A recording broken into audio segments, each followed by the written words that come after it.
हाय मित्रांनो, आज आपण बघणार आहोत वेट कॅल्क्युलेशन आणि वेट कॅल्क्युलेशन कॅल्क्युलेट करण्यासाठी आपण पहिल्यांदा बघत आहोत प्लेटचं वेट कॅल्क्युलेट करण्यासाठी आपल्याला width into length into thickness into density लागते। त्याप्रमाणे तुम्ही फॉर्म्युला बघू शकता आणि त्याच्या व्हॅल्यूज पण आपण दिलेल्या आहेत आणि त्यानुसार त्याचं वेट आलेलं आहे।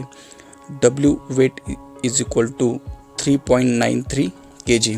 नेक्स्ट आपण बघणार आहोत यामध्ये राऊंड बार आणि राऊंड बार कॅल्क्युलेट करण्यासाठी आपल्याला पाय इंटू रेडियसचा square into length into density लागते आणि त्याप्रमाणे आपण पायची 3.14 व्हॅल्यू घेतलेली आहे आणि पुढील व्हॅल्यू घेऊन आपण त्याचं वेट काढू शकतो। वेट त्याचं आलेलं आहे 3.08 kg।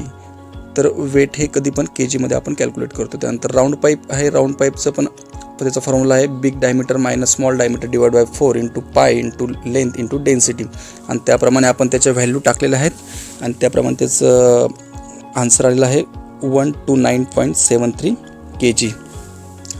आणि तुम्ही डायग्राममध्ये बघू शकता।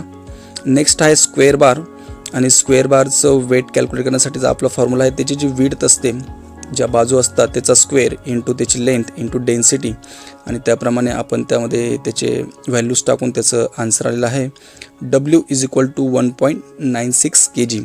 तर हे वेट कॅल्क्युलेशनसाठीचे महत्त्वाचे फॉर्म्युला आहे। तुम्ही याचा स्क्रीनशॉट पण काढू शकता आणि तुमच्या मित्रांना पण शेअर करू शकता।